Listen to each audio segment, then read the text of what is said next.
Bonjour à tous, bienvenue à ce live Instagram. Oui, en ce lundi 8 février, on est de retour avec vous. Oui, j'espère que vous allez bien. Très heureux, oui, bonjour, il y a déjà des gens qui se joignent à nous. Très heureux de vous avoir encore avec nous ce soir dans le cadre de ce tête-à-tête. Voilà, bonjour à ceux qui rentrent tranquillement dans cette zone. Instagram en direct pour le Salon du Livre de Montréal. Je m'appelle Olivier Courtois, je suis liseur public. Un liseur public, en fait, ça se décline à lire des extraits de livres un peu partout, hein, autant sur les réseaux sociaux que dans la vie de tous les jours. Et en fait, j'ai la chance, en fait, de diriger tous les lundis de février des lives Instagram sur le compte Instagram du Salon du Livre de Montréal. Donc, ce soir, on va avoir la chance d'avoir Jean-Philippe Barguérard avec nous dans quelques instants qui va se joindre à nous. Bonjour à ceux qui sont là. Vous pouvez interagir toute la soirée, vous pouvez écrire des commentaires, poser des questions. Je vais essayer de suivre le fil d'actualité qui va sous mes yeux pour les poser à Jean-Philippe pour parler un peu de ses livres aussi, de ses coups de cœur. Et donc, ce soir, en fait, à livre ouvert, on va avoir la chance de parler avec Jean-Philippe, qui est dramaturge, auteur, comédien. Il fait également beaucoup de voix. On va avoir la chance d'en parler également tout au long de la soirée. On va avoir la chance d'échanger sur des suggestions littéraires, peut-être même offrir quelques extraits, pourquoi pas, pour vous donner l'eau à la bouche de ces livres. Et aussi, on va avoir un concours pour vous. Ceux qui écoutent le live Instagram, hein, restez jusqu'au bout parce qu'il va y avoir un indice qui va être donné au cours du live. Et après, en message direct sur la page du Salon du Livre de Montréal Instagram, vous allez pouvoir nous écrire l'indice et demain à midi, on va faire un gagnant qui va remporter une copie de Manuel de la vie sauvage de Jean-Philippe Barguérard, qui est son dernier roman qui est paru en 2018. Alors voilà. Sinon, évidemment, tout ça est présenté dans le cadre de Lis-moi Montréal. Et il y a plusieurs initiatives qui sont coordonnées autour de ce grand projet Lis-moi Montréal. Et c'est le secrétariat à la jeunesse du Québec qui nous aide dans cette démarche directement. Donc, allons voir si Jean-Philippe est dans les environs. Jean-Philippe, es-tu là? Jean-Philippe Ah, Bonsoir, Jean-Philippe Barguera. j'étais pas dans le lobby, là. C'est la première fois que je fais un live Instagram, en fait, donc je Ben, pense c'est pas que ça va correct. être vrai, faut croire. C'est correct. Très heureux de pas te voir sur une pente de ski. Ben Parce oui, que, j'ai fait beaucoup de selon... stories de moi en snowboard dans les derniers jours. J'ai vraiment abusé. Désolé à tous mes followers. Non, mais je pense que c'est apprécié. Tu partages ta joie du snowboard avec toute ta communauté Instagram. Euh, Jean-Philippe, merci d'être là. Ben On a écoute, ça la fait vraiment chance, plaisir. Ben oui. on a la chance de se connaître depuis plus de 10 ans. Ouais, Ouais, un bon petit plus de bout. 10 ans. Ouais, quand même. On vient de la même région. Tu C'est viens de vrai. Plessisville. Moi, je viens de Victoriaville. Donc, le centre du Québec est représenté ce soir sur Instagram. Tu as eu une formation, en fait, de comédien à l'École de théâtre du Cégep de Saint-Hyacinthe. En gros, on Mhm. s'est rencontrés. Tu es venu après ça à Montréal et tu as eu la J'ai eu la chance de... chance de t'avoir que joué dans un de mes shows en plus. Hey, regarde, je l'ai amené juste ici. J'avais envie de le présenter aux gens. Wow! Donc, spectacle qui s'appelle Warwick, qu'on a eu la chance de jouer en 2011. Puis après ça, ça a été repris finalement aussi en 2012, je crois. Ouais, 2012 ou 2013, je crois que c'était à l'hiver. 13? Début Ouais. 2013, ouais. Ouais, Spectacle puis qu'on une avait pièce présenté. qui est régulièrement rejouée depuis, là, beaucoup Ouais, par des j'ai groupes su de ça. cégep. Ouais, je serais pas de savoir que c'est la deuxième vie aussi, ouais. Ouais, j'ai su que c'était, je crois, à l'UQAM, dans un Mhm. cégep, justement, vu qu'il y a comme plein de personnages. Ouais. Puis là-dedans, j'avais un personnage magnifique, Oui. un, un livreur de pizza qui s'appelle Jay, qui, Ouais, c'était qui très bon. livre qui livre en plus des poutines aux onion rings, de la pizza extra large. Puis ça parlait en fait donc du syndrome post-traumatique d'un soldat qui revient de l'Afghanistan, Mhm. puis qui revient dans son petit village Warwick. C'est Ouais. mon inspiration. Évidemment, la pomme n'est pas tombée loin de l'arbre, là. Je me suis inspiré de ma région un petit peu. Hey, Jean-Sébastien Girard qui est à l'écoute, qui nous écrit, puis c'était une de mes pistes dans la discussion, parce que ce soir, en fait, on va parler de tes coups de cœur Ah littéraires, ah. on va parler de ta carrière, tout ça. Mais Jean-Philippe, à travers tout ça, quand tu es arrivé à Montréal, il me semble qu'il y a une rumeur qui dit que tu voulais t'inscrire en médecine. Je sais pas, elle vient d'où cette rumeur-là? C'est sûrement toi qui l'a annoncé, mais tu Oui, voulais, oui. genre, pourquoi? C'était une vraie rumeur ou... Non, mais c'est vrai, mais je me suis. Mais moi, j'ai tendance à m'ennuyer rapidement quand je fais quelque chose. Fait que là, je faisais mes trucs, je faisais du théâtre, j'avais du fun, puis je pense que j'avais besoin de changement dans ma vie. Fait que, tu sais, comme on fait, là, des fois. Mais ceci, par contre, j'avais vraiment fait mes démarches. Je m'étais inscrit à l'université pour faire dans le fond, le complément de formation, donc faire tous mes cours de sciences puis tout ça. Puis, Faire ça un petit cours de soir tranquille, là, exact. Mais entre deux projets ouais, d'écriture. c'est ça. Puis pour vrai, la chose qui m'a fait un peu pivoter, c'est que au moment où j'ai pris cette décision-là, finalement, je me suis fait offrir un job comme chroniqueur à Radio-Canada. Hmm. Puis c'était un super contrat. Je suis parti pendant une saison complète. On s'est promené partout au Canada. J'étais allé à Vancouver, à Iqaluit, à Halifax, tout ça. Fait que ça a fait que j'ai été obligé de mettre ce projet-là sur pause. Puis là, finalement, ben, tu sais, c'est ça, là, on s'est comme emmêlé dans plein d'autres projets, puis finalement, ben, je fais encore ce que je fais. Pour le Mais meilleur et pour le pire. en même temps, est-ce que ça l'a inspiré Royal un peu? Parce que dans Royal, on se retrouve plus dans le droit. C'est un personnage, en fait, on s'adresse finalement au lecteur. C'est quelqu'un qui est à l'Université de Montréal, qui rentre en droit, qui fait la course au stage. Y a-tu quelque chose qui a pu comme influencer Royal ou? Oui, absolument. Ben, c'est drôle parce que oui, effectivement, cette réflexion-là avait lieu alors que en fait, c'est arrivé à peu près en même temps. Je pense que cette réflexion-là, effectivement, a mené à Royal parce que j'étais en train, justement, de calculer mes chances d'être admis à l'école, justement, parce que, tu sais, mine de rien, c'est quand même, c'est pas quelque chose, je sais que ça fait pas ça d'être dans médecine, tu sais. Mes deux grandes sœurs sont médecins, puis moi, je les ai vus, mes grandes sœurs, d'ailleurs, m'avaient dit qu'elles avaient trouvé ça plus difficile entrer en médecine que faire médecine parce que le processus de sélection était assez élevé. Et pendant ce temps-là, en plus, j'avais mon ami qui lui commençait son bac en droit, Francis, qui a été une grosse inspiration pour le livre. Puis lui, justement, ben lui, c'était le contraire. Il était rentré en droit, mais après ça, c'était la course au stage. La course au stage en droit, donc dont je traite dans Royal, c'est vraiment un événement très, très compétitif où pendant un an et demi, à peu près un an et demi, on essaie de mettre les chances de son bord, d'avoir des bonnes notes, mais aussi de faire beaucoup de réseautage pour attirer l'attention d'un grand cabinet. Donc, effectivement, il y a eu un croisement de toutes ces choses-là qui m'ont mené à m'intéresser beaucoup au milieu universitaire, puis à la compétition, à la pression que les gens se mettent, à toute l'anxiété de performance qui a lieu dans plusieurs programmes, finalement. Moi, je parle de droit, Ouais. mais tu sais, en réalité, moi, j'ai beaucoup de gens aussi qui sont venus me voir dans les heures du livre qui me disaient qu'ils étudiaient en psychologie. Apparemment que l'admission au doctorat en psychologie aussi, c'est très, très difficile. C'est très compétitif. Donc, oui, c'est certain que je le veuille ou non, en tout cas, ça a dû transparaître dans mon écriture. Mhm. Ben, en étant dans Royal, c'est un des livres, je pense que c'est le livre que j'ai lu le plus. Je l'ai lu en fait en une journée et demie parce que j'étais incapable de le lâcher. C'est vraiment rare. Je pense que c'est la seule fois que ça m'est arrivé parce que ben en tant qu'auteur, tu t'adresses au lecteur. On est vraiment sur le bout de notre chaise, ou en tout cas, moi, c'est un des seuls livres où j'ai eu des palpitations, là, que mon rythme cardiaque a augmenté dans des moments parce que le personnage se retrouve dans des situations très complexes ou du moins avec beaucoup d'intensité. Puis t'es accompagné, mais il y a aussi des gens qui l'haïssent, ce personnage-là. Et ça J'ai fait des autant amis. plaisir.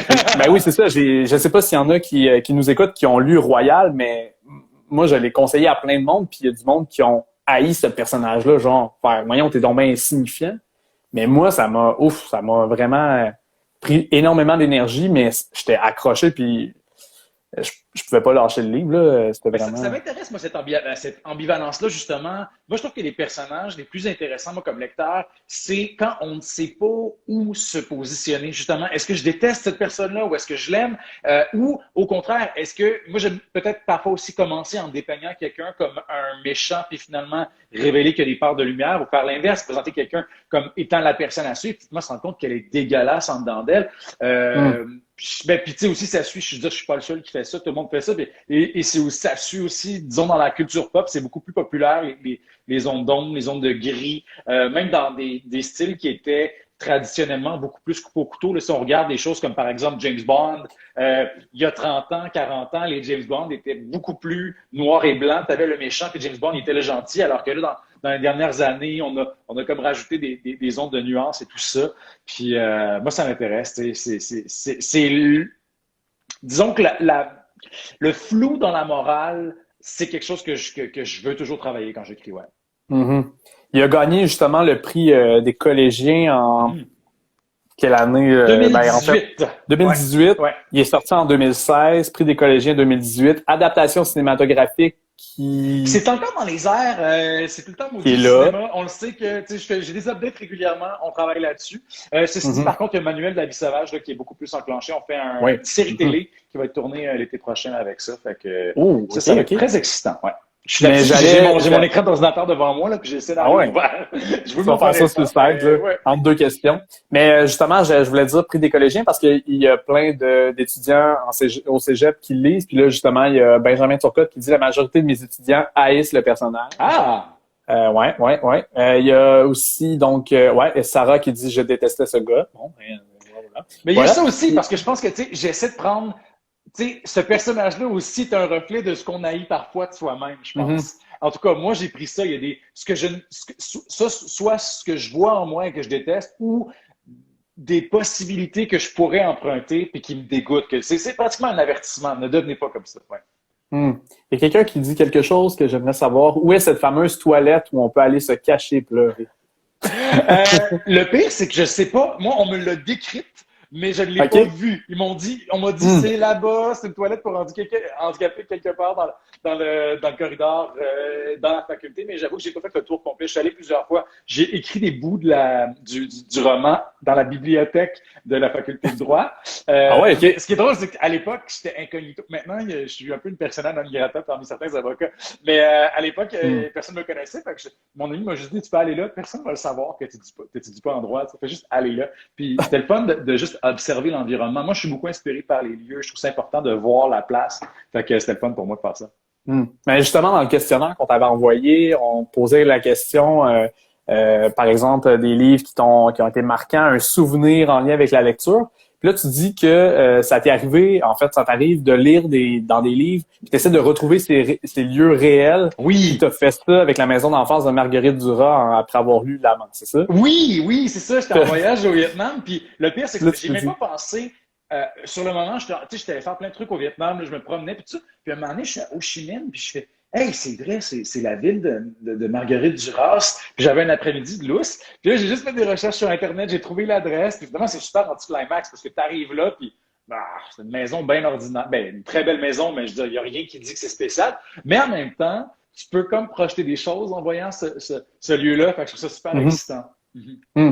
Y a-t-il des lieux à Montréal, des livres que tu as lus? Ben, je pense que tu avais lu Truc sur le métro de Montréal. Oui, Titre de Il y avait transport. C'est un livre un type de d'Alice Michaud transport. Lapointe qui est OK. sorti, je crois que c'est sorti en 2014.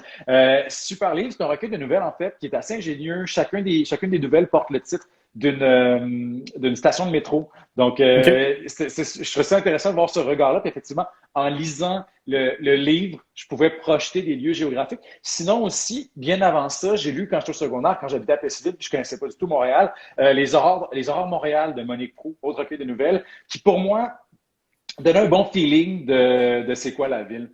Hmm. Bien intéressant. Bon, il y a des gens aussi qui nous écrivent des questions. Bon, justement, j'ai cherché la toilette si longtemps à la fac, je ne l'ai jamais trouvé. Oh. Un personnage qui nous crée une relation amoureuse, égocentrique, tout ça. Bon, on l'aime, l'haïr, un personnage fascinant. On avait une question, je sais pas. Ah oui, juste entre deux, peut-être on va après ça aller vers Manuel Lavi-Sauvage, mais Mosaïque nous pose comme question, quel conseil pour les jeunes qui pensent que c'est trop compliqué d'écrire un livre? Hey, C'est c'est comment tellement eu, t'as-tu ça, facile. toi? Ah ouais, ok. Ben en fait, non, je pense que un moment donné, ben en fait, non, c'est pas vrai. Hey, je mens. Je mens parce que je me rappelle que avant, moi, j'ai commencé en écrivant juste du théâtre. Puis Mhm. il y avait mon ami Matthew Enfield qui, lui, écrivait déjà des romans depuis un certain temps. Puis je me rappelle même que il m'avait, tu sais, j'ai fait, hey, c'est drôle, on dirait que un médium que je comprends pas. Pour moi, c'est de la magie noire. Je sais pas comment tu fais pour écrire ça. Puis il m'a dit, tu sais, c'est pareil comme écrire du théâtre, sauf que tu fais ta mise en scène, tu fais tes costumes, tu choisis tes acteurs, tu choisis comment tes acteurs y jouent. Fait que tu as le contrôle sur tout. Puis c'est drôle, ça m'a beaucoup aidé. Mais tu sais, j'ai pas. Puis c'est drôle, à l'époque, j'avais quand même pas cette pulsion-là d'écrire des livres. Pour moi, c'était pas mon médium. Puis je me suis rendu compte que il y a personne qui sait comment faire. Il n'y a pas Mhm. de recette magique. Un moment donné, j'avais une histoire dans ma tête. Je me suis dit, ah, ça ne marchera pas au théâtre, cette affaire-là. Il faut que je l'écrive d'une autre façon. J'ai essayé. J'ai commencé à écrire le livre. J'ai écrit comme une quinzaine, vingtaine de pages. C'était nul. C'était tellement mauvais. Je l'ai su en l'écrivant. Je me suis dit, hey, ça ne marchera pas. J'ai attendu. Je suis retourné une couple de mois après, puis j'ai comme compris pourquoi c'était nul, puis j'ai réussi à faire le livre que je voulais, puis c'est devenu sport et divertissement. Mais moi, je dirais que, en fait, quelqu'un qui veut écrire, là, je dirais surtout, d'abord et avant tout, fuck le syndrome d'un imposteur. Il y a personne qui sait comment écrire. Même si tu as une maîtrise en littérature, tu le sais pas plus, tu es capable d'analyser les auteurs, c'est le fun, tu as des références, ça va être utile. Mais le prochain bon livre, on ne sait pas de quoi il a l'air. C'est nouveau, c'est différent. Puis aussi, moi, ce que je dirais, c'est que un plombier qui écrit un livre, ça m'intéresse parce que je sais pas c'est quoi sa vie de plombier. Donc, cette idée-là aussi qu'il faut tout connaître de la littérature pour écrire un bon livre, je suis vraiment pas d'accord. Moi, je pense que faut connaître des choses de la vie. As-tu une connaissance, une expérience de vie unique à partager? Ça, moi, ça m'intéresse. Puis ça, c'est le livre que je veux lire. Puis c'est là que je trouve que c'est formidable la littérature parce qu'on peut avoir accès à une très vaste palette de profils puis de gens qui nous racontent des histoires. Est-ce que aussi il y a une question de confiance, puis les éditions de ta mère t'ont donné un peu de confiance, puis là je sors Les Cicatrisés de Saint-Sauvignac parce que ça c'est comme le premier roman en tant que tel que la première fois que tu as été publié dans un roman, c'est dans Les Cicatrisés de Saint-Sauvignac avec Simon Boulris, Sarah Berthiaume, Mathieu Enfield. Oui. Est-ce que ça t'a comme aidé à juste faire comme ok c'est ça un livre, c'est ça c'est ça le monde littéraire autour de moi qui peut comme m'aider à écrire. Ça t'a aidé de faire ça, ce collectif-là? Puis en fait, je pense que ça m'a donné 100%. La réponse est oui, vraiment. Puis je pense que surtout, ça m'a donné envie de le faire parce que c'était une commande. Moi, on m'a dit, veux-tu? Puis c'était le fun parce que c'est un objet un peu hybride entre le théâtre puis la littérature. Puis c'est 4 auteurs de théâtre. Mathieu a écrit du théâtre, évidemment. Simon puis Sarah, on le sait aussi, sont très prolifiques en théâtre. J'adore Sarah Berthiaume aussi. Moi, je trouve qu'on parle pas assez d'elle. C'est une autrice formidable. Donc oui, effectivement, c'était la première fois que j'écrivais de la prose, si on veut, même si c'était assez oral, ça m'a fait comprendre que c'était plus facile que je pensais finalement, que ça ressemble beaucoup à écrire du théâtre, mais bon, les codes sont différents, un peu tout ça. Et aussi, ça m'a donné le goût. Puis je pense que c'est un très bon call de la part de mon éditeur parce que ben, évidemment, lui, c'est comme s'il m'a dit « Essaye donc d'écrire de la littérature. » Et j'ai fait « Bon, non seulement j'y arrive, mais en plus, j'ai vraiment du plaisir. » Puis ça a été réédité. Puis c'est drôle parce qu'on vient juste de réenregistrer en format livre audio les Cicatrisés avec Mathieu, moi, Simon puis Sarah qui lit qui faisant les personnages. Donc, puis ça en le revisitant, j'ai fait c'était vraiment le fun. Puis c'est drôle, je me rends même compte que j'avais un peu jeté les bases du style d'écriture que je voulais avoir comme auteur de roman. Donc, ouais, puis je pense que c'est peut-être aussi une bonne façon d'y entrer pour revenir aussi à l'autre question qu'on avait plus tôt sur quelqu'un qui veut se lancer. Ben, peut-être que commencer avec un roman, c'est peut-être intense. C'est comme essayer de faire un marathon alors que tu n'as jamais couru. Commencer par écrire du plus court format, c'est cool. C'est vraiment le fun. Puis ça te permet de tester un peu. Puis ça te permet aussi d'écrire de quoi de poche. Parce que si tu écris une histoire de 10 pages puis qu'elle n'est pas bonne, c'est pas si grave. Tu n'as pas gaspillé tant que c'est d'énergie. Si tu écris un roman puis qui n'est pas bon, c'est beaucoup de pages à mettre au vidange. Puis ça, c'est très décevant. Puis pour mettre en contexte, ceux qui n'ont pas eu la chance de lire Les Cicatrisés de Saint-Sauvignac, c'est 4 saisons, puis vous aviez chacun votre saison. Et il y a une grande glissade dans le village et il y a un clou rouillé. Et donc, il y a une communion du village à travers tout ça. Ouais, 118 enfants qui se lacèrent le dos. Puis, en fait, tu dis que un premier roman, tout ça, mais j'aime ça, moi, suggérer des lectures à des gens qui aiment pas lire. Et ça a été dans mes recommandations. Je lis souvent avec moi, puis j'ai été content qu'il ait été finalement réimprimé, réédité. Parce que c'est le fun aussi à reprendre confiance. C'est comme 4 histoires en une. Ça se lit assez rapidement, c'est 140 pages. Puis ça peut même remettre quelqu'un en confiance dans la lecture. Oui, vraiment. Puis aussi, il y a un aspect aussi, je trouve que vu que c'est 4 auteurs de théâtre, on est proche de l'oralité. Donc, c'est pas le style n'est pas quelque chose qui. Je pense que c'est plus accessible justement pour quelqu'un qui aime pas une langue qui est peut-être trop fleurie, trop littéraire. C'est facile d'accès. La fille au gros coton. Bon, c'est ça. C'est un des personnages qui s'appelle comme ça. Ouais. C'est ça, exact. Est-ce que tu avais préparé un extrait de Royal? Je t'avais dit de préparer un extrait. Je sais pas, je sais qu'il y a des gens qui aiment bien avoir des extraits. Bien sûr. Ben, avec ta voix incroyable et ton talent incroyable, ben, on pourrait peut-être écouter un extrait de Royal, puis après ça, on pourrait aller vers tes suggestions, puis Manuel Lavisauvage aussi. Fait que, extrait quand ça te tente, Jean-Philippe, on t'écoute. Pour pratiquer le droit au Québec, il faut, comme tout le monde le sait, se farcir le crâne de 1000 conneries que tout le monde oubliera en 2 semaines et les vomir à l'examen du barreau.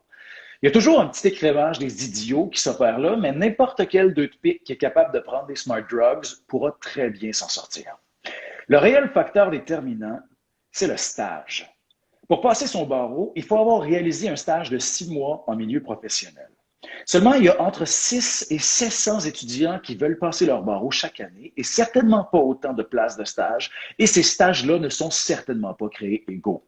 La plupart du temps, malheureusement, tu n'as pas de statistiques pour appuyer tes dires, qu'un savoir intuitif issu des arcanes du droit. Ce stage-là sera déterminant pour l'avenir professionnel de l'étudiant. Décroche un stage à la couronne et tu as pas mal de chances de devenir procureur, autant mourir dévoré par des rats en ce qui te concerne. Décroche un stage dans le communautaire et tu risques de vivre dans la pauvreté et peut-être de finir candidat pour Québec solidaire. Décroche un stage grassement payé avec 1000 bénéfices associés dans un grand cabinet et tu cours la chance d'avoir un poste en droit des affaires à 100 000 dès que tu as ton barreau. Si tu es intelligent, si tu es bon, si tu travailles fort et que tu prouves que tu es mieux que tous les autres. Seulement des stages en grand cabinet, il y en a tout juste 35, peut-être 40 par année, pour environ 400, 500 personnes qui décident de se lancer dans la course au stage. Le terme course est peut-être inapproprié ici. Il s'agit plutôt d'un battle royal.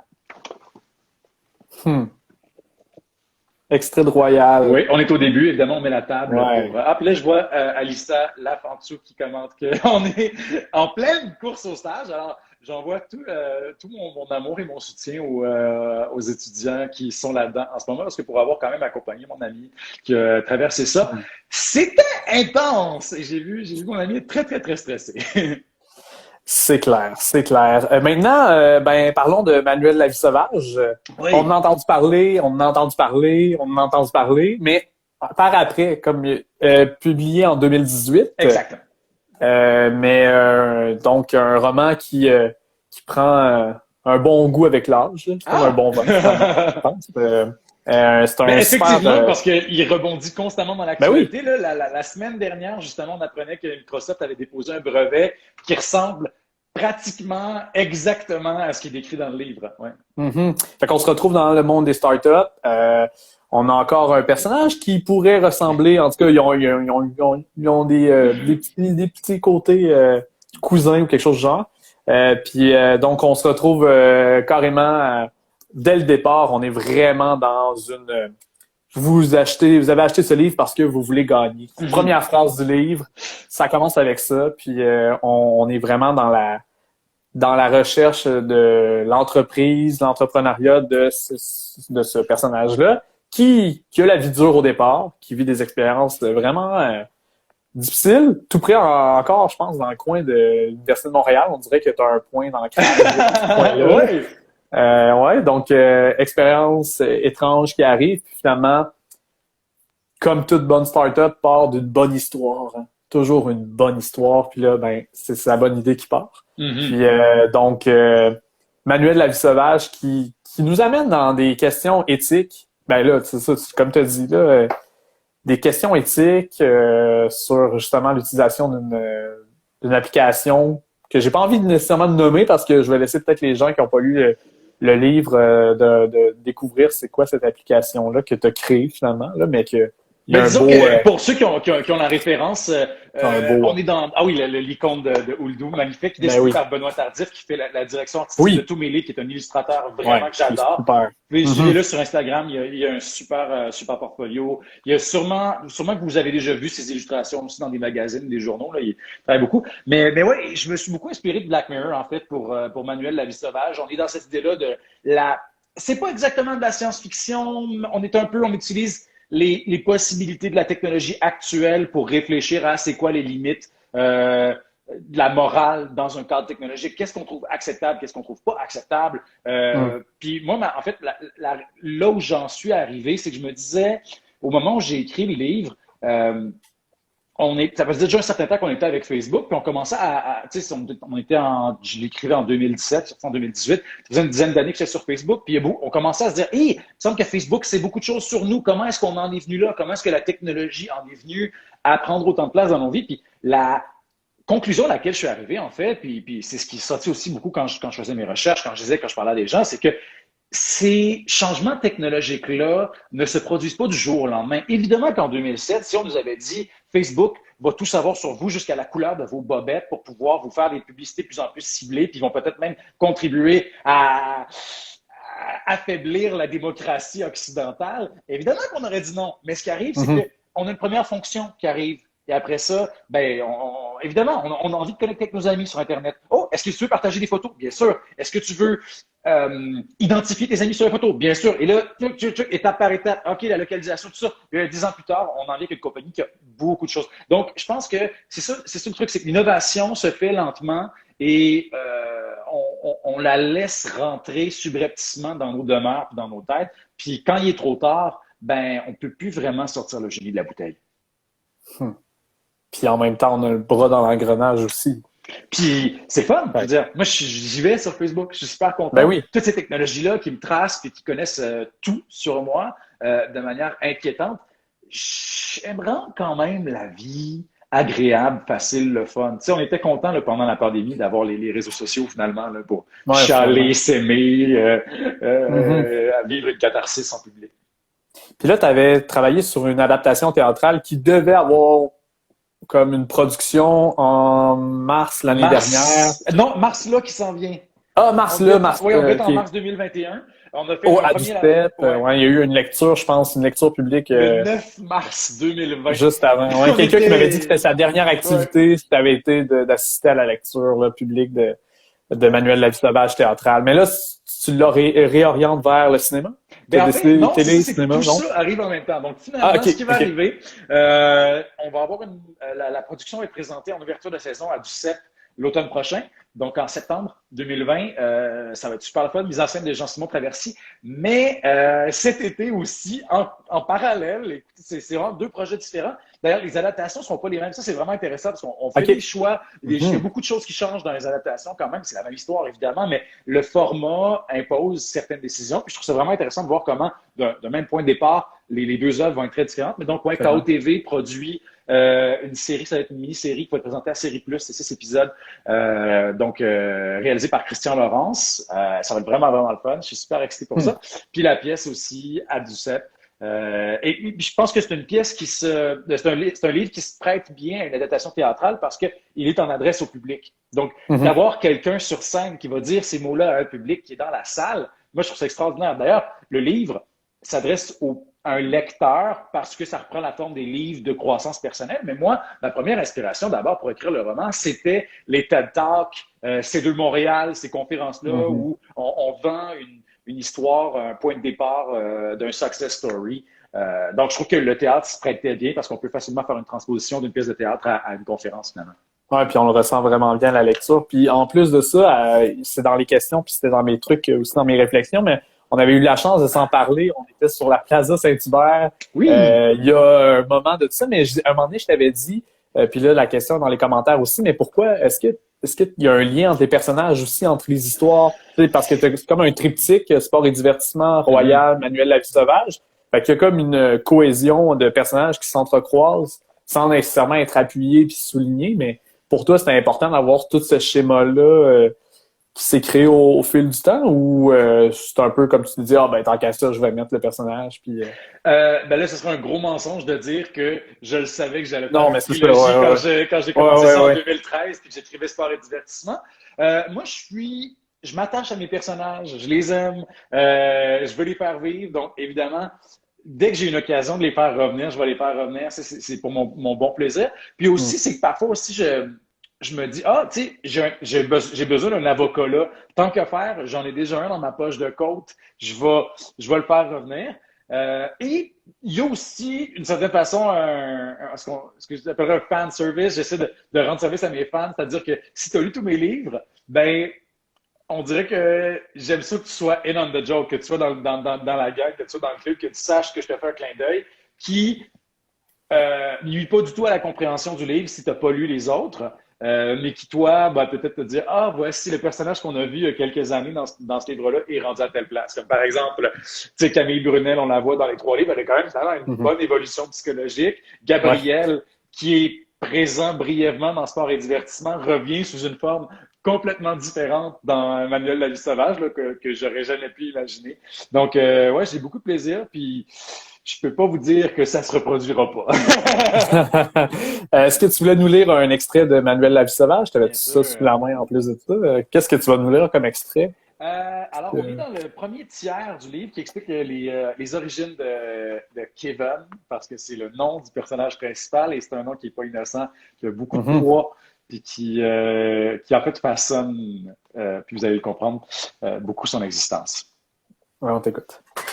Je suis allé étudier au privé parce que mon père insistait pour payer mes frais de scolarité et comme j'avais refusé qu'il paye pour quoi que ce soit d'autre, il a insisté pour me payer un cégep privé, histoire de me faire sentir le plus redevable possible envers lui. Partir à 3 heures de route de l'argent de mon père me semblait une bonne idée pour éviter d'être contaminé par son amour des voitures et du déménagement dans des McMansion neuves aux 3 ans. Mon choix s'est arrêté sur Brébeuf, ce qui a beaucoup plu à ma mère parce qu'elle avait vaguement entendu parler de sa réputation. À ses oreilles, ça devait être à peu près la même chose que Harvard ou Yale, et c'était tant mieux. Partir à 3 heures de route de l'argent de mon père me paraissait être une bonne idée pour éviter de finir comme mon frère. J'ai appris beaucoup de choses à Brébeuf. J'ai appris qu'1 million de dollars n'ont pas la même valeur selon qu'ils sont gagnés à Thetford Mines ou à Outremont.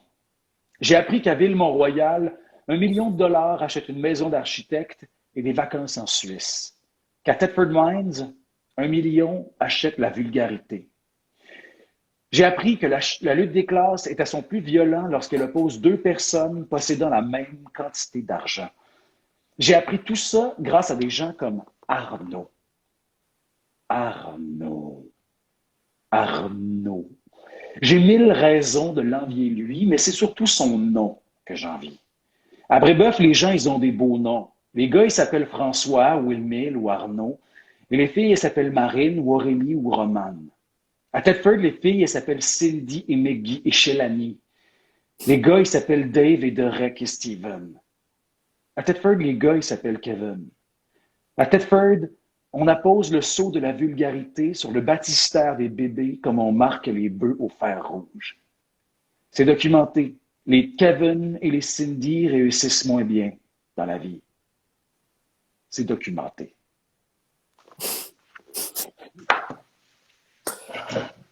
Merci, Jean-Philippe. Je suis désolé à tous les Kevin.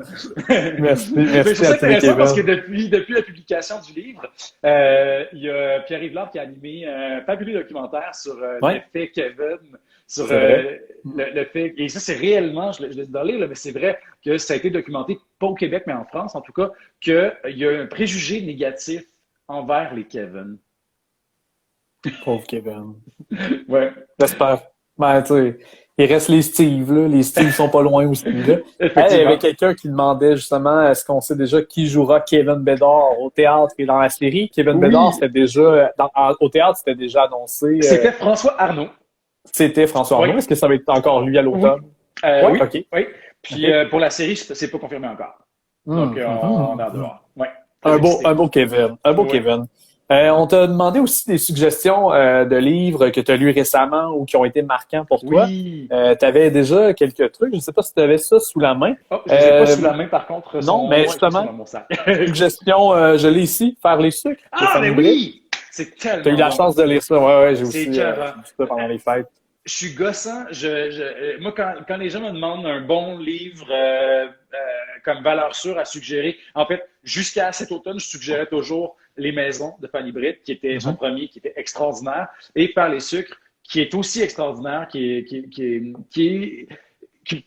est vraiment. Je trouve que Fanny Britt a réussi à créer des personnages en demi-teinte, avec beaucoup de subtilité, où les personnages nomment ce qu'ils ont de dégueulasse un peu, leurs mauvaises Ouais. impulsions, mais sans, justement, contrairement à moi, où je suis pas capable d'avoir cette nuance-là. Moi, je vais faire un trou de cul à fond la caisse. Fanny a réussi à avoir des personnages qui sont juste un peu plus nuancés, je trouve. Et on est empathique de leur travers. Donc, Faire les sucres, c'est l'histoire de la crise qui survient dans un couple après que, pendant qu'ils sont en vacances, dans un accident à la plage, là, sont en Nouvelle-Angleterre, à Martha's Vineyard, ils blessent une jeune fille et là, ils portent le poids de cette culpabilité-là et vivent en plus, à travers tout ça, une crise de la quarantaine. Le gars est un chef connu, populaire à la télévision, un genre de Martin Picard, si on veut. Elle est dentiste, elle a une bonne carrière, tout va bien entre eux. Mais il y a quelque chose qui manque, qui marche pas. Puis je trouve que c'est drôle, c'est très quotidien, ce livre-là, et Ouais. pourtant, c'est pas du tout ennuyant. C'est vraiment le fun. Non, Et je trouve vraiment que pas. Fanny, pour moi, c'est ça, a réussi à aller chercher tout ce qui bouge, puis ce qu'il y a de violent, puis ce qu'il y a de spectaculaire dans des situations de la vie de tous les jours, qu'on vit tous, puis qui fait que quand tu lis ça, ben justement, tu peux te reconnaître. Clairement. Dans tes autres suggestions, il y avait N'essuie jamais de larmes sans gants de Jonas Gardel. Je l'ai Oui, depuis un an sur ma tablette, là, puis je le regarde, c'est comme mon prochain projet de lecture. Là. ouais. J'avais eu la chance de me le faire vendre par un ami qui m'en avait parlé. En plus que prix des libraires du Québec, Oui, mais pour le roman étranger, oui. ouais, c'est ça, c'est une traduction là, Ouais. mais présenté chez Alto. C'est Veux-tu nous en super bon. parler? Oui, Ouais, absolument. hein? Vraiment, c'est une grosse brique, mais en fait, Ouais. en réalité, je crois que je sais pas si c'est 3 volumes ou 2 volumes à la base, c'était plusieurs livres, donc ça fait peur, mais il faut se dire que, tu sais, c'est plusieurs livres. Je pense que c'est une trilogie. Écoute, c'est extraordinaire. Ça se passe à Stockholm pendant la crise du sida, donc on est dans les années 80. C'est super intéressant. Encore là, je parle de mon obsession des lieux. Quand je suis allé à Stockholm, il y a un bar où il y a une grosse partie de l'action, où il y a beaucoup des personnages qui se rencontrent, un bar gay là, dans le centre-ville de Stockholm. Je suis allé, et là, j'avais pas l'adresse, alors j'ai écrit à mon amie, qui est libraire, Audrey Martel, chez Lexette. Et je dis, c'est elle qui me l'avait recommandé, le livre. Là, je fais, Audrey, peux-tu me dire c'était à quelle adresse, peux-tu le livre proche, peux-tu me dire c'était à quelle adresse, le bar? Et là, finalement, elle fouille dans le livre, puis moi, je suis en train de marcher dans le rue Stockholm. Et là, finalement, elle me dit, OK, c'est à telle adresse. J'y vais, finalement, c'est rendu un restaurant thaïlandais. C'est beaucoup moins intéressant. Mais j'ai beaucoup aimé. C'est pour dire que c'est vraiment intéressant. Et Ouais. là où le livre, je trouve, apporte quelque chose de nouveau sur cette période-là qui a quand même été beaucoup racontée. La crise du sida, ça a été fait de plein de façons. D'ailleurs, il y a une nouvelle série d'HBO que j'ai très hâte de voir qui s'appelle It's a Sin, qui, elle, se passe en Angleterre. Donc, ça a été c'est un sujet dont on ne se lasse pas. Mais là, c'est intéressant, c'est qu'un des personnages principaux est un témoin de Jéhovah. Donc, on a tout ce clash-là entre la pression de la religion à la maison, puis la libération totale du milieu gay de l'époque, qui est un refuge pour beaucoup de monde, qui finalement devient épouvantable parce que toute cette fête-là est finie à cause du sida. C'est expansif, ça se passe sur plusieurs années. Le regard est large, les personnages sont attachants. Puis, écoute, c'est vraiment bien traduit. Moi, souvent, les traductions en France, j'ai souvent de la misère, mais là, moi, j'étais là, à fond là-dedans. J'ai lu ça, je me rappelle, j'ai lu ça en un week-end au chalet. Ah ouais, hein? En plus, il faisait super beau. J'ai rien foutu, là. J'ai pas profité du soleil. Je lisais dehors, là, mais j'étais pas dans les activités, là, disons. J'ai été absorbé par ce livre-là. C'est vraiment, vraiment, vraiment très, très bon.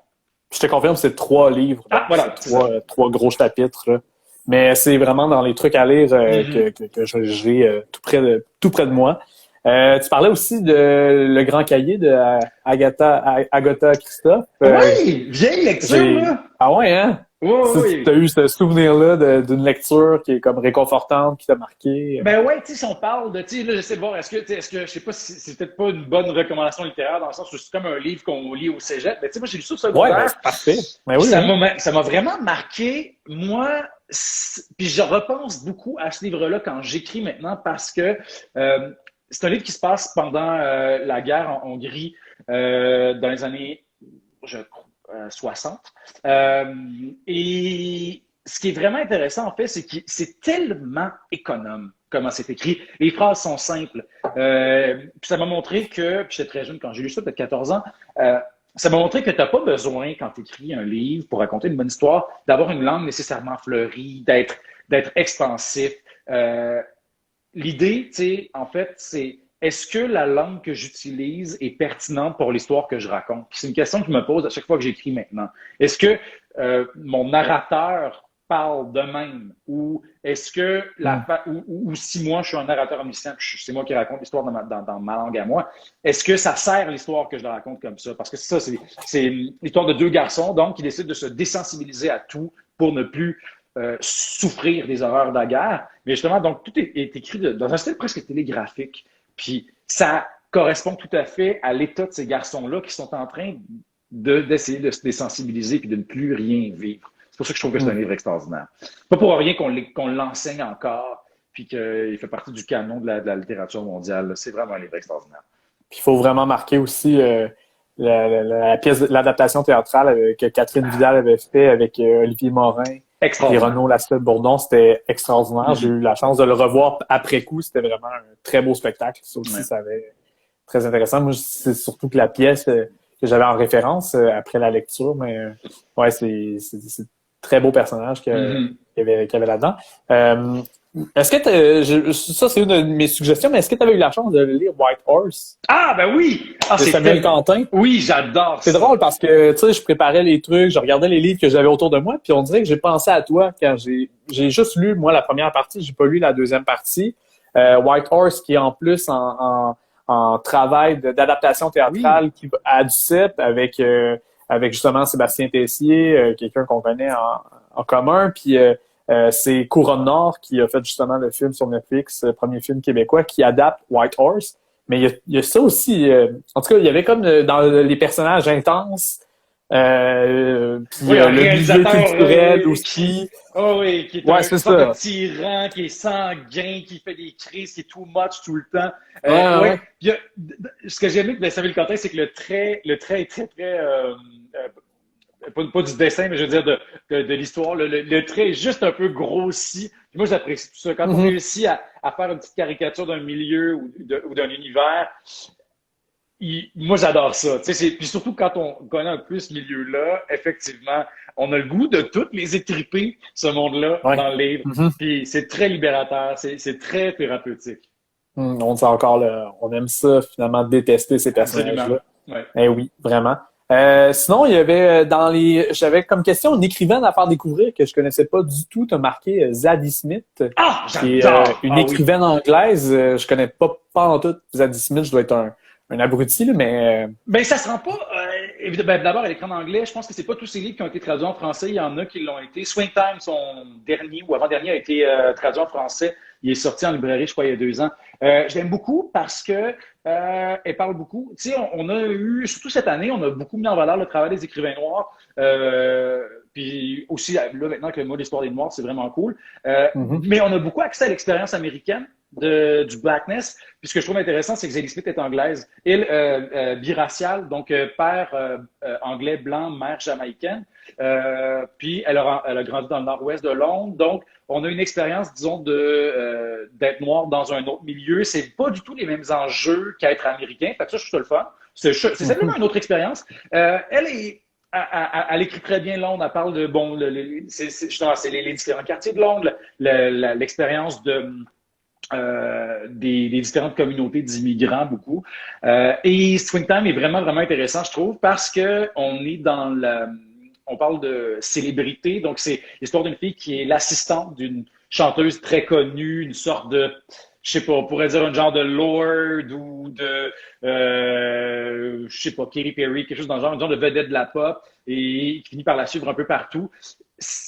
Et elle oppose bien, je trouve, le très grand et le très petit, les grands enjeux, les petits enjeux domestiques. Et elle a une langue, un style qui est vraiment, vraiment extraordinaire, qui est très touchant. Donc, moi, je dirais, si vous voulez lire Zadie Smith, effectivement, Swing Time, Northwest aussi, qui est très, très, très, très bon.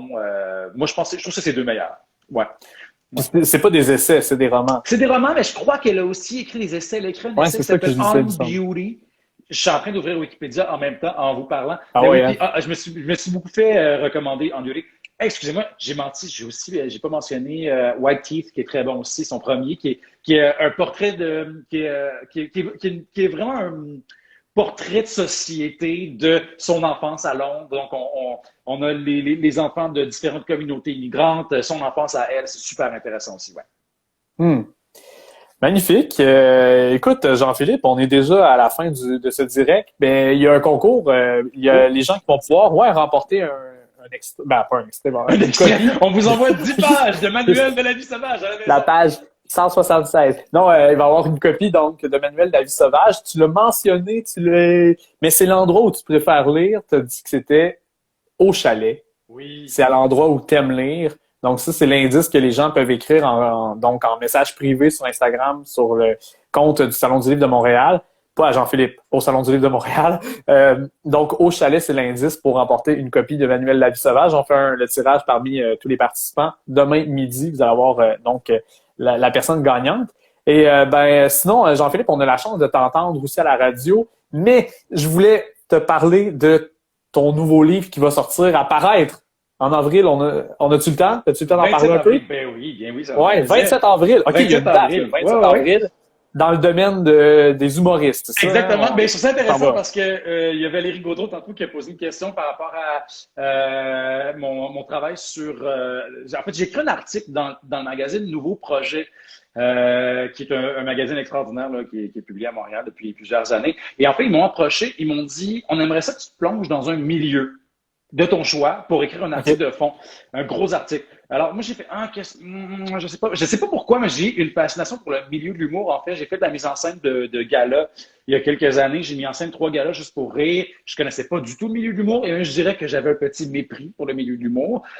En faisant ces mises en scène-là, j'étais en bas de ma chaise, j'ai rencontré du monde rigoureux, travaillant, qui ont juste une autre façon de travailler que je connaissais pas. Moi, je travaillais avec Denis Drolet, avec Laurent Paquin, je travaillais avec Pierre-Luc Funk, puis qu'il y avait plein d'humoristes invités. Donc moi, ça m'a vraiment jeté en bas de ma chaise, j'ai trouvé ça super le fun. Donc, c'est ce qui a mené à ce que je propose à Nouveau Projet d'écrire un long article là-dessus. Puis en fait, l'article que j'ai écrit, c'est comment j'ai écrit et présenté mon premier stand-up. Donc, je me suis mis à arpenter d'abord comme spectateur les soirées d'humour. Et finalement, je suis allé au terminal, je suis monté sur la scène du terminal, puis j'ai présenté un petit stand-up. Qui est un comedy club, là, dans le fond, Oui, que tu à peux Montréal. aller faire un numéro dans une soirée. Exact. Il y en a d'ailleurs qu'il y en a de plus en plus à Montréal, là, c'est en pleine explosion. Ouais. Depuis une quinzaine d'années, là, ça a vraiment augmenté. J'ai vraiment aimé ça. J'ai tellement aimé ça en fait que j'ai continué à faire un petit peu de stand-up. J'ai trouvé ça vraiment cool. Et je ne sais pas comment c'est arrivé, je peux jamais le dire, mais il y a une petite alchimie qui s'est passée dans ma tête. Puis j'ai fait ah shit, ça va être le sujet de mon prochain roman, ça va se passer là-dedans. Parce que il y a quelque chose de tellement intense dans ce milieu-là. Puis oui, je connais le milieu du spectacle, je veux dire, je fais du théâtre depuis longtemps, mais il y a quelque chose de différent dans le milieu de l'humour. La rapidité à laquelle les choses se passent, la rapidité à laquelle on crée des vedettes. Ouais, vraiment. La relation avec le public aussi. Moi aussi, j'ai eu dans mon entourage des humoristes qui roulaient beaucoup, puis ça me fascinait de voir, par exemple, après un spectacle, ça fait partie de la job de faire du service après-vente. Donc, les gens attendent après ça, veulent te parler, prendre des photos avec toi, veulent des autographes. Donc, tout cet aspect-là de la job m'intéressait beaucoup. Puis après ça, bon, si on rentre dans mes thèmes de prédilection, évidemment, comment ce pouvoir-là aussi peut corrompre, comment il y a des... Parfois, tu sais, si on regarde par exemple ce qui est arrivé avec les cas MeToo qui sont sortis l'été dernier, moi, ce qui m'intéresse aussi, c'est de voir comment il y a des humoristes qui étaient devenus tellement gros, tellement importants, que économiquement, il y avait un intérêt pour les garder en vie, même si on savait des choses qui étaient pas reluisantes sur eux. Ça me fait penser en fait à ce qui est arrivé en 2008 avec les banques. L'expression too big to fail, on disait ça des banques. Ben il y a ça un peu avec les humoristes dans le sens où c'est vrai que que les diffuseurs, les producteurs, les gérants, ils veulent continuer quand même puis ils protègent d'une certaine façon. Si tu perds ton artiste, si tu es un gérant et que tu perds ton artiste, ça se peut que tu dois mettre ton assistante dehors. Le diffuseur qui programme Martin Matt, si Martin Matt vient pas faire son show parce que il faut qu'il annule pour X raisons, si son char a dérapé ou il est malade ce jour-là, il va la programmer un autre année, mais si le show est annulé, ça se peut qu'il puisse pas programmer son show de danse qu'il programme à perte l'année d'après. C'est que l'industrie de l'humour est tellement grosse qu'elle subventionne en quelque sorte d'autres pans de la culture qui sont pas payants. Fait qu'il y a comme tout un système économique qui repose sur ça puis qui à certains égards, peut expliquer pourquoi il y a eu des monstruosités qui sont passées sous silence. Donc ça m'intéresse. Fait que on va suivre. on va suivre ce personnage-là d'humoriste ou on va Exact. avoir aussi des points de vue, OK. Oui, on suit. On, En fait, on va pas apprendre à devenir un humoriste. Là. Non, non, non, absolument pas. En fait, c'est l'histoire elle-même, c'est un peu, c'est une sorte de marriage story pour ceux qui ont vu le film de Noah Baumbach. Donc, c'est l'histoire, c'est une histoire d'amour entre un humoriste et une fille qui va devenir sa scripteuse. Et c'est extraordinaire quand ça fonctionne, mais quand la relation se met à déraper, c'est un petit peu difficile aussi de détricoter la relation professionnelle, puis ça amène toutes les complications. Alors, c'est une histoire qu'on va suivre. Puis c'est intéressant aussi parce que c'est la première fois que je raconte une histoire d'amour dans un de mes livres, qui est quand même fou parce que c'est assez commun dans la littérature, mais ça a pris 4 livres avant que je m'y rende. Ben, pourquoi pas? Pourquoi pas? Ben, merci Jean-Philippe d'avoir partagé ça avec nous. Ça m'a fait vraiment plaisir. J'avais pas Merci beaucoup d'informations, puis je suis content de savoir. C'est le titre, c'est le monde d'après. Le monde d'après. Ouais. 27 avril. 27 avril. 27 avril. On va regarder ça attentivement. Hein? Ça m'a fait vraiment plaisir. Je suis très excité. Ouais. Yeah. Puis aussi, merci à tout le monde qui pose des questions et qui commente en dessous. Là. J'ai peut-être raté des questions parce qu'on jasait, là, mais c'est sûr que c'est le fun de savoir qu'on est écouté et qu'il y a du monde qui s'intéresse à Ben oui, clairement, clairement. Donc, la semaine prochaine, en plus, on en a parlé rapidement, là, donc février, le mois de l'histoire des Noirs, on va recevoir Gabriela Quinté-Garbeau la semaine prochaine. Donc, lundi prochain, 20h, on va être encore là sur Instagram. Puis, on va parler de la librairie Racine. Je sais pas si tu connais la librairie Racine. À Montréal, non, oui. Oui, qui vient de... En fait, elle est sur Saint-Hubert. Ah, sur Saint-Hubert? Oui, elle est sur Saint-Hubert. Okay, Saint-Hubert-Beaubien, dans le fond, c'est dans le local du Wolfgang Plaza. Ah, mais là, beaucoup plus proche de mon hood, je pourrais y aller. Puis ça a réouvert aujourd'hui même. Donc, si vous avez la génial. chance d'aller faire un tour, super belle librairie. Une librairie un peu pop-up là, qui est là, puis c'est vraiment intéressant. Fait que Gabriela qui va être là la semaine prochaine. Si les gens veulent remporter Manuel La Vie Sauvage, ils doivent inscrire l'indice en message privé qui est le chalet, l'endroit où Jean-Philippe adore la lecture. Mais qui est aussi le titre d'une émission pour ados que vous avez sûrement adoré. Non, en plus. Voilà. Mais j'espère que vous avez apprécié ce live-là. C'est présenté dans le cadre de l'IMOA Montréal, du Salon du Livre de Montréal. C'est aussi grâce au secrétariat à la jeunesse qui nous permet de faire ces lives Instagram. Puis, ben, voilà, c'est ça. C'était à livre ouvert avec Jean-Philippe Bacquerard. Merci Jean-Philippe pour ce premier live que tu t'as vécu. Ben oui, premier live Instagram. Je suis pas mort. Merci pour les lectures d'extraits. Merci pour ça m'a fait vraiment plaisir. Pour ta passion, pour ton snowboard. Puis on va continuer à te suivre sur Instagram. Puis aussi pour ton nouveau roman qui s'en vient tout bientôt. Yes. Merveilleux. Merci Jean-Philippe. Bonne soirée à tous. Bye bye. À la prochaine. À lundi prochain. Bye.